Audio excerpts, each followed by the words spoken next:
आरिफ भाई, narrative policy, क्योंकि narrative Bharat का जो है वो दुनिया तक नहीं पहुंच पाता और पाकिस्तान अब तुर्की की मदद से और लेफ्टिस्टों की मदद से अपना नैरेटिव पहुंचाता है। क्योंकि भारत में सेक्युलरिज्म का मतलब ये ले लिया गया है कि बाकी सब मज़हबों को जैसे मुस्लिम हैं और दीगर मज़ाहिब हैं उनका तो ख्याल किया जाए, उनके इमोशंस का ख्याल किया जाए, लेकिन हिंदुओं को एक्सप्लॉइट किया जाता है। हिंदुओं का कोई फेस्टिवल आता है तो उस पर भी एतराज़ात होते हैं कि अरे ये पोल्यूशन हो जाएगा, ये होली आती है तो पानी का ज़ाया होता है, लेकिन बकरा ईद पे गली गली में बकरा कट रहा होता है तो उस पर किसी एनिमल राइट वाले को ख्याल नहीं आता। और बदकिस्मती से इसमें हिंदू सेक्युलरिस्ट का ज़्यादा रोल है, ज़्यादा वो अपने ही मज़हब के लोगों के खिलाफ वो करते हैं। इसमें बेसिक एजुकेशन पॉलिसी की ज़रूरत है। भारत में अब जो सरकार चल रही है, मोदी सरकार, उन्होंने काफ़ी तब्दीलियां लाए हैं। आज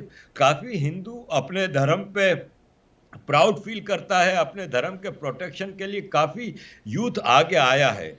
अवेयरनेस की एक पॉलिसी चली है, लेकिन it's a very difficult task for the current government also. अभी इन्होंने 6 साल में उतना काम कर दिया है जो 70 साल का बिगाड़ था। देखिए 47 में भारत का बंटवारा होता है और एक अलग देश मुसलमानों के लिए बनाया जाता है, लेकिन जो बाकी भारत है उसमें भी उन्होंने 20 करोड़ मुसलमान रखे हुए हैं और 47 से एजुकेशन पॉलिसी मुसलमान चला रहा है। पहला एजुकेशन मिनिस्टर भी मुसलमान था, इसके बाद भी मुसलमान। तो ये जो अपीजमेंट की पॉलिसी रही है शुरू से, अब आप उसको वापस लेने की कोशिश करेंगे ना तो थोड़ा रेजिस्टेंस तो होगा, लेकिन आफ्टर ऑल भारत को सबसे पहले तो यूनिफॉर्म सिविल कोड लाना होगा। एक कानून हर मुल्क में, हम भी यहाँ पे एक सेक्युलर कंट्री में रहते हैं, एक कानून है। ये नहीं है कि मुसलमानों के अलग कानून है। अब जैसे ट्रिपल तलाक इन्होंने हटाया है, लेकिन अभी भारत की एक हाई कोर्ट ने फैसला दिया था कि एक हिंदू लड़की अगर किसी मुसलमान से शादी करती है तो वो उसकी जायदाद पे हकदार नहीं है, लेकिन एक मुसलमान लड़की हिंदू से शादी करे तो वो उसकी जायदाद में बराबर हकदार है। ये किस किस्म का डबल स्टैंडर्ड है, डबल कानून है।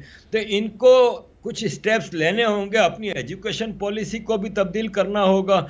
इसमें ग्लोरीफाई किया जाता है, जो इन्वेडर्स हैं उसको बहुत ज़्यादा ग्लोरीफाई किया जाता है, लेकिन हिंदू जो राजा और पुराने जो इनके थे उनके बारे में कहीं इनको आपको हिस्ट्री में उनका जिक्र नहीं मिलेगा। तो एजुकेशन पॉलिसी भारत को तब्दील करने की ज़रूरत है और सबसे ज़्यादा ज़रूरी ये है कि इनको लेजिस्लेशन करना होगा और एक यूनिफॉर्म कोड होना चाहिए, सबके लिए बराबर एक लॉ होना चाहिए। ये नहीं है कि मुसलमानों के लिए अलग लॉ है, हिंदुओं के लिए अलग है, सिखों के लिए अलग है। अगर इस 26/11 के भयानक दिन के मौका पर 13 मुल्कों के शहरी मारे गए, 46 कंट्रीज़ के शहरी इंजर्ड हुए, यानी एक इंटरनेशनल ट्रेजेडी थी। ये कुछ सिर्फ भारत का ही मामला नहीं था। तो क्या इस वाक़ये पे दुनिया की आंखें नहीं खुलनी चाहिए? बिल्कुल खुलनी चाहिए। मैं अगेन ये कहूँगा कि इसमें कमज़ोरी भारत की डिप्लोमेसी की है। मसला ये है कि 26/11/2008 को भारत में कांग्रेस की सरकार थी और कांग्रेस की सरकार का फॉरेन सर्विस है ना, वो मुसलमान चलाते थे और वो अपने ब्रादरों के खिलाफ कैसे ज़्यादा एग्रेसिवली चल सकते हैं। तो अगर सही मानों में उस वक्त सरकार ने ऑपरेशन किया होता, मनमोहन सिंह ने उस वक्त क्या ऐलान किया, हम पाकिस्तान के साथ क्रिकेट नहीं खेलेंगे। ये तो इनकी हाल था। वरना अगर मोदी सरकार होती उस वक्त तो इन्होंने घुस के मारना था पाकिस्तान को उस वक्त। तो ये भारत की अपनी कमज़ोरी रही है, अपीजमेंट की पॉलिसी रही है, जो कि जिसकी वजह से आज हालात इस स्टेज पे आ गए हैं कि टेररिस्टों को खुल के काम करने का मौका मिल रहा है पाकिस्तान में और इसको कोई रोक नहीं सका। जितना एग्रेसिव पाकिस्तान चल रहा है, इतना ही एग्रेसिव अगर इंडिया चलता तो पाकिस्तान अब तक फारिग हो चुका होता।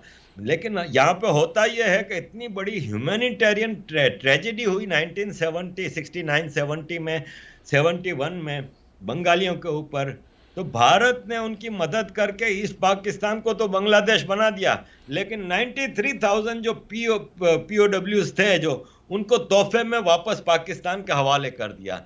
ये भारत का फर्ज नहीं था कि देखते हैं कि यार ये वापस टेररिस्ट ऑर्गेनाइजेशन एक डेवलप ना हो जाए। उन 93 फौजियों ने क्या किया?